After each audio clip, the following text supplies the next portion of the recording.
आए, कोई काम नहीं हो रहा, बहुत परेशान हो गए, बहुत थक गए उस काम के लिए, सबके हाथ भी जोड़ लिए, सबके पास होकर आ गए, पर वो काम बढ़ ही नहीं रहा, तो निवेदन करते हैं घी के दिए में काली तिल डालकर सोमवार के दिन शंकर जी के मंदिर के सामने तुम रुका जी का नाम लेकर दिया लगाकर जिस काम को तुमने दुनिया के आगे कहकर देख लिया, कर देख लिया, नहीं हुआ, उस कार्य को एक बार दिया लगाकर निवेदन कर फिर जाकर देखना, काम आगे बढ़कर ही रहेगा, छूटेगा नहीं। अगर कोई सहज नाम नहीं है तुम रुका जी का। कौन है तुम रुका? जिसका व्याख्यान शिव महापुराण में बारंबार आता है, जिसकी भक्ति की श्रेष्ठता देवऋषि नारद से भी प्रबल मानी गई है।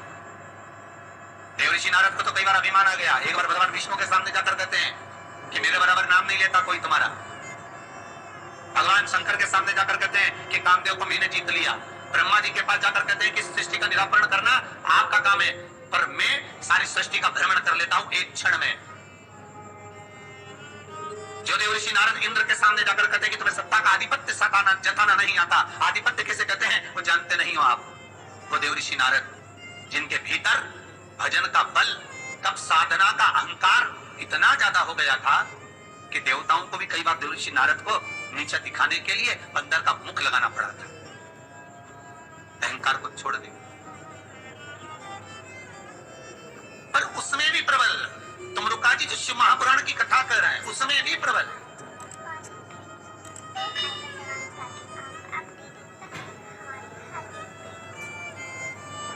जिनका नाम मात्र, पहले भी कहा, जिस नारी का गर्भ ना ठहरे, रजस्वला धर्म का 7वां दिन, जब नारी 6 दिन तक काम ना करे, 7वां दिन रजस्वला धर्म का, सफेद आंकड़े की जड़ को बुलवाकर उसको शंकर भगवान के शिवलिंग पे से तुम रुका जी का नाम लेकर 21 बार घुमाकर कमर में लाल धागे में बांध ले, 3, 4, 5 महीने में ज्यादा से ज्यादा गर्भ ठहर जाए, पक्का विश्वास रखकर शिव जी का नाम तुम रुका का ज्यादा कुछ नहीं बने तो शंकर के मंदिर में जाकर घी के दिए जला, 5 दिए लगा, और ज्यादा कमी पड़ रही हो धन की, संपदा की, सत्ता की, कोई प्रॉपर्टी, कोई दुकान, कोई धंधा पानी नहीं चल रहा, बहुत कष्ट में हो, बहुत तकलीफ में हो, तो महाराज 108 चावल के दानों को केसर में भिगोकर, केसर के पानी में केसरिया कर पकाना नहीं है, पकाना नहीं, उसको कच्चा चावल केसर में भिगोकर 108 दाने शंकर को मध्य रात्रि में, शिवरात्रि के दिन सूर्यास्त के बाद, रात के 12 बजे से पहले कभी भी शंकर को चढ़ा दो, समर्पित कर दो।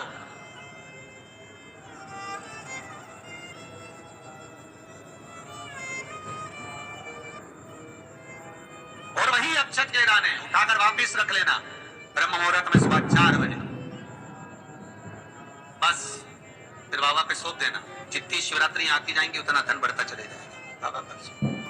संपूर्ण इतने उपाय, और सारे उपाय यहीं से बताए जाएंगे, नीचे से कुछ नहीं।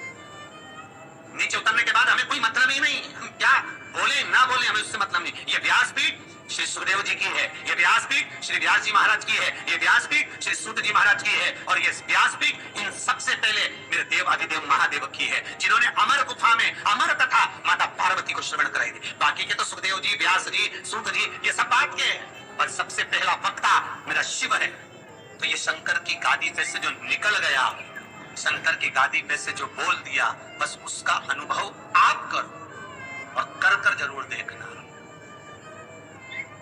उसका अनुभव कर।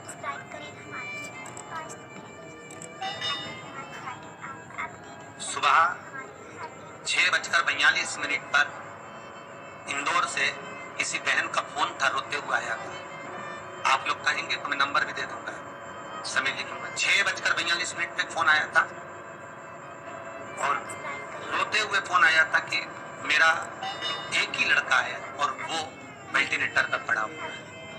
रात को 1:30 बजे से मैं 1:30 बजे से परेशान हो रही हूँ, फोन पर फोन लगा रही हूँ, रात को कोई उठाया नहीं, सुबह तक लगा कर देख रही हूँ, 6:42 पर फोन। प्रयास रहता है, सब उठाते हैं, रात को सब सो गए, सवेरे लेट नींद खुली, हम ही हाथ में फोन आ गया और हमने उठा लिया। हमने कहा बहन क्या बात है? बच्चा वेंटिलेटर, उपाय करा कोई सा? डॉक्टर अंदर जाने नहीं दे रहे। बच्चे के कपड़े हैं घर में है, पुराना कपड़ा है जो पहनता और रोज डेली में कोई लोअर टी शर्ट कुछ ऐसा, हाँ है, बस उस कपड़े को रख, एक कलश में अच्छा पानी भर ले और उसी में दूध डालकर, बेलपत्री डालकर शिव को समर्पित करना प्रारंभ कर दे।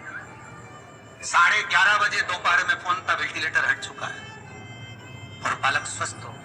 करना आपको है, हम तो केवल बता सकते हैं, और वो भी ये शिव महापुराण में जो लिखा होगा, स्कंद पुराण में जो दिया होगा, इन पुराणों में जो होगा वो बताना है। इससे हटकर कुछ नहीं। ऐसी फालतू बातें ढेर सारी तो बताने वाले ढेर सारे पड़े। पत्रिका दिखाने जाओ, तुम्हारा ऐसा कर देंगे, वास्तु शास्त्री के पास जाओ, ये पाइप बदल दो, ये कमरा बदल दो, ये जगह बदल दो, किसी के कोई के पास भी जाओगे तो कुछ ना कुछ तो दे ही देगा।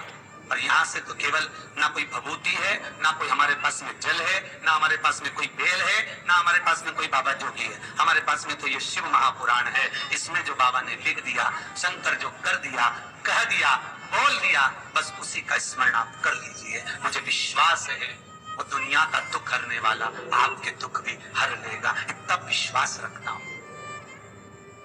कितना सुंदर संवाद शिव महापुराण की कथा कहती है, इतना सुंदर कहती है कि आप किसी मंदिर में शिवरात्रि हो, सावन का महीना हो, शंकर जी के मंदिर में अगर अर्चना चल रही है, उपासना चल रही है, पूजन चल रही है, अगर मालूम पड़े शिव के मंदिर में आज त्योहार वाला दिन है, सावन का दिन है, शिवरात्रि का दिन है, भगवान के तो सभी भगत आएंगे, हजारों लोग आएंगे।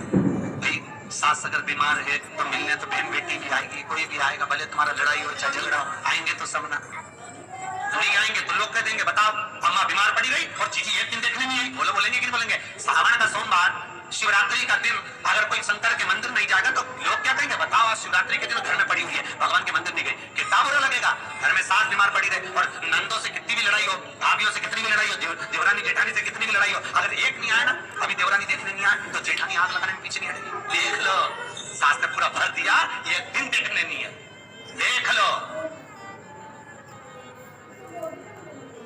अरे बोलो तो जितने ऑनलाइन सुन रहे हो, सही है कि गलत है? तुरंत कहीं। और शंकर भगवान की आराधना कोई तो निवेदन है, जिस दिन भगवान शंकर का उत्सव हो, जिस दिन कृष्ण जन्माष्टमी, रामनवमी, शिवरात्रि, श्रावण का महीना, जिस दिन भगवान के उत्सव हो, निवेदन हो, उस दिन सब दर्शन करना चाहेंगे, सब मिलना चाहेंगे। पर कुछ लोग 1000, 2000, 5000 की रसीद कटवा के शंकर जी के आसपास ऐसे बैठ जाते हैं कि इनके पाप की जागी रहे, दर्शन भी नहीं कर रहे थे, पानी तक नहीं चढ़ाने देते। अनुष्ठान चल रहा है, सेवा चल रही है। शंकर भगवान, पार्वती जी बोली, बाहर लोग खड़े हैं। शंकर भगवान बोले अपन तो खुद इनके 2000 में पड़े हैं, बैठे रहो। बिक गए 4000 में, 2000 में, 5000 में। मंदिर में भगवान को बेचना नहीं है। फिर कहूंगा कुआं, बावड़ी, तालाब और भगवान, गुरु, संत, साधु सबके लिए होता है, किसी एक का नहीं। अर्चना करना है, आप एक कोने में बैठ जाओ, मट्टी का शिवलिंग बना लो। उज्जैन गए होगे, काशी गए होगे, वहां पर अंदर ले जाकर तो थोड़ा सा जल चढ़वा देते हैं ओंकारेश्वर आदिकादिक में, बाकी का बाहर बैठकर एक पात्र में ही सारी पूजन कराते हैं। यहाँ बैठकर आराम से करो, वहां लोगों को दर्शन करने दो। हमारे यहाँ 12 ज्योतिर्लिंग में आप जाकर दर्शन करेंगे, 12 ज्योतिर्लिंग के मंदिरों में जाकर दर्शन करना। अगर ज्योतिर्लिंग पे जल चढ़ाने देंगे तो थोड़ा सा चढ़ा दो, और बाहर जाकर अगर अभिषेक करना है, पंडित जी के यहाँ बैठो, आसन लगा के हम करवाएंगे। उनके पास में छोटा सा शिवलिंग रहता है, उसी का अभिषेक करा देते, उसी की पूजन करा देते। आप यहाँ पर अभिषेक करो, 2 घंटे बैठे रहो, मना नहीं है, 4 घंटे तक करो, मना नहीं है, और 12 ज्योतिर्लिंग में जाकर दर्शन करना। बस भगवान को थोड़ा, क्यों? क्योंकि दर्शन करने वाले ढेरों खड़े हैं और शंकर सबका, भगवान सबका। और कई मंदिरों में तो लोग जागीर समझ के हमने करा है, हमने करा, तो सब बैठ जाए भगवान को घेर घेर के, और भगत लोग बेचारे श्री शिवाय